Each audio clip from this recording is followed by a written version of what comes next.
vous êtes le président de l'ONG CAE, qui est donc le cœur d'amour pour un enfant. Vous intervenez pour le droit de l'enfant en Côte d'Ivoire et vous assistez à plusieurs situations. Un enfant de 13 ans qui s'est retrouvé à la Maca, voilà, pour une histoire de brouette.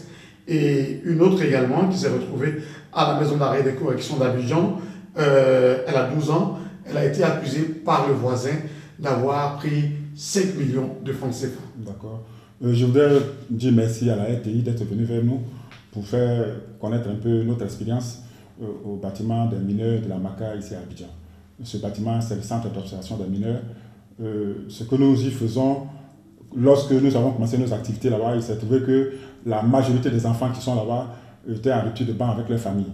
Et donc l'État, la justice a des difficultés pour entrer en contact avec la famille. Donc ce que nous faisons, nous allons vers eux, ils nous parlent de leur famille, ils nous donnent leur histoire, et on va chercher les familles pour que les juges, avec plus de célérité, puissent traiter leur dossier pour que les enfants soient remis à leur famille.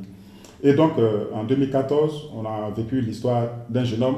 J'ouvre une petite parenthèse pour dire que tous les enfants qui y sont ne sont pas des délinquants, parce qu'il y a des situations de vie qui font qu'un enfant peut se retrouver là-bas. Et ce que je vais raconter, c'est le cas d'un enfant qui n'est pas délinquant. Ses parents sont divorcés, sa maman est partie, son père ne pouvant pas le gérer, parce que c'est un petit garçon. Son oncle a voulu l'aider, il l'a récupéré chez lui, à Yopougon, ici au quartier Mikao. Il s'est trouvé que l'enfant ne pouvait pas aller à l'école, parce que son oncle aussi n'avait pas les moyens. L'enfant a décidé donc de rouler brouette, ramasser des bagages pour s'occuper et pour gagner sa vie. Il avait quel âge? L'enfant avait 13 ans. Oui. L'enfant avait 13 ans et l'enfant, donc son oncle n'avait pas les moyens, allait voir une dame qui louait les brouettes au jeune homme. Bon, donc chaque fois il louait la brouette et après il donnait ce qu'il devait à la dame. Il s'est trouvé qu'un matin dans leur quartier, comme il y a la coupure d'eau ici à Abidjan, il y a un monsieur qui est venu très tôt le matin, qui a pris la brouette de l'enfant pour aller prendre ses bidons d'eau. Sa tutrice, c'est-à-dire la dame qui lui donne les brouettes, passe le matin pour contrôler son matériel, se rend compte que la brouette du jeune homme n'est pas là. Il pense que la brouette a été volée. Immédiatement, elle porte plainte contre l'enfant. Pour une affaire de brouette, l'enfant est arrêté, son oncle est appelé, son oncle est allé. La police a dit, bon, arrangez-vous pour régler ça à l'amiable. La femme a refusé toute discussion. Quand bien même le tuteur que j'ai rencontré, il nous a dit qu'il avait voulu même payer la brouette, rembourser la dame et payer la brouette. La dame n'a pas voulu. L'affaire s'est retrouvée devant la justice. Arrivé à la justice, l'enfant a été déféré, c'est-à-dire que le juge le met sur une ordonnance qu'on appelle ordonnance de garde provisoire. Oui. C'est-à-dire que le juge confie au responsable de ce bâtiment la garde de l'enfant, le temps que ses parents viennent et qu'on puisse le libérer pour qu'il rentre en famille. Oui. C'est-à-dire que tout juste pour 3 mois, si les parents ne sont pas retrouvés, la loi dit qu'il faut proroger de 3 mois, c'est-à-dire au maximum 6 mois.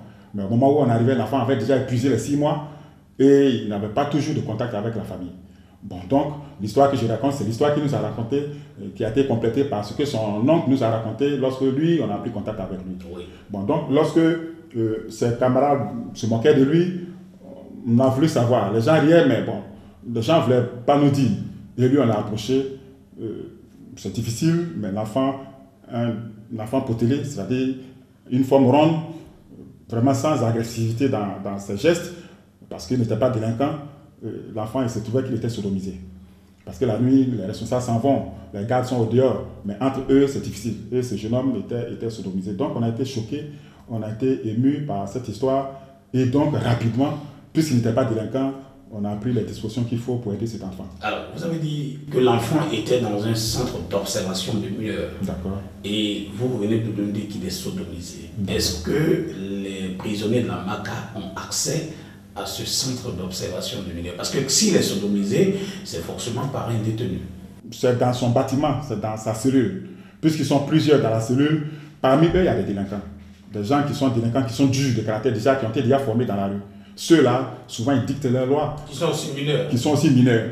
Qui sont aussi mineurs et le délit mineur, il ne peut pas se retrouver sous mandat de dépôt. Bon, donc ils sont là. Mais ils sont violents. Et ils sont violents. Or, l'enfant, lui, n'est pas violent. Il n'a pas d'agressivité, il ne connaît pas ce milieu. Mais il s'est retrouvé là par ce que je viens de raconter. Et donc, il a subi le plus fort que lui, il a subi. Mais c'est sûr qu'il vivait ça malgré lui. On a essayé de bousculer un peu les choses. On a informé ceux qu'on pouvait informer, ceux qui sont au courant de nos activités. Et donc, l'enfant a été libéré.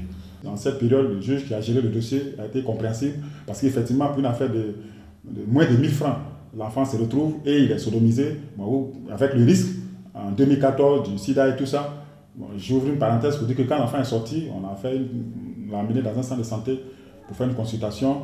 Heureusement pour nous, il n'était pas atteint de sida, donc bon, voilà. Ok, ça c'est la première histoire. Vous avez une autre histoire à nous raconter. Il s'agit d'une fillette de 12 ans qui était en classe de CE2. Il vit avec sa mère. Là aussi, ses parents sont divorcés. La petite fille, son père et sa mère ne vivaient plus ensemble. Son papa était rentré à Boisseau, dans un village d'Aboisseau. Sa maman s'était remariée. Bon, vous comprenez qu'elle s'est remariée, elle avait d'autres enfants avec son nouveau mari. Bon, donc l'enfant même était un peu difficile dans la maison. Et donc, il y a une voisine qui, parce qu'elle est élève, elle est mariée. Et comme elle n'a pas le temps, il lui arrive d'appeler la jeune fille, la petite fille, la fillette dans sa maison pour l'aider dans sa tâche de ménage. Souvent, bon, viens, va à la boutique m'acheter telle chose. Et donc, l'enfant le fréquentait. Et un jour, le monsieur va chez un marabout. Il va chez un marabout, il dit qu'il a perdu de l'argent.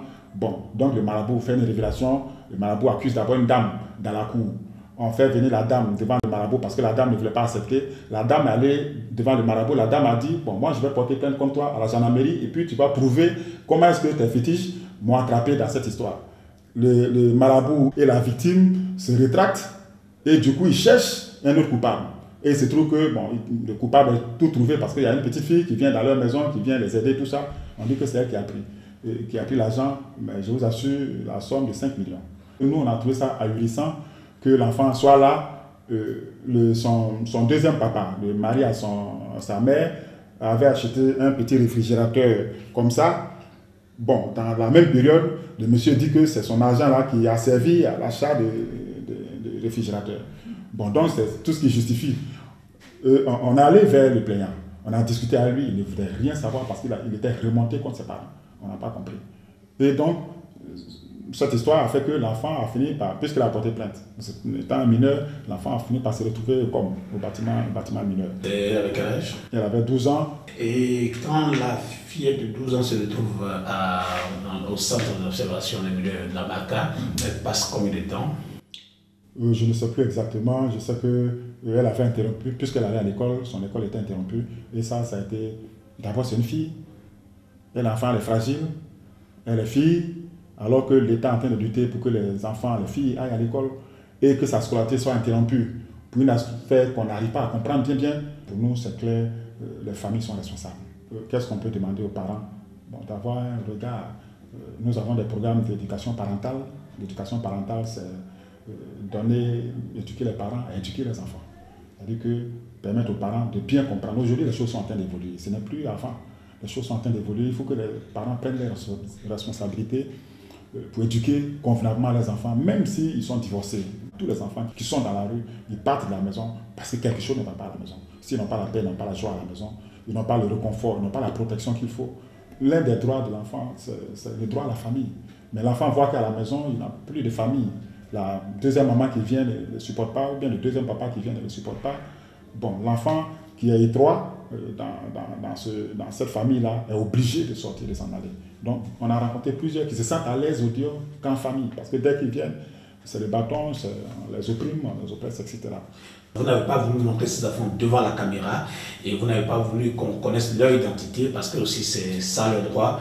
Voilà, ils ont le droit d'être protégés.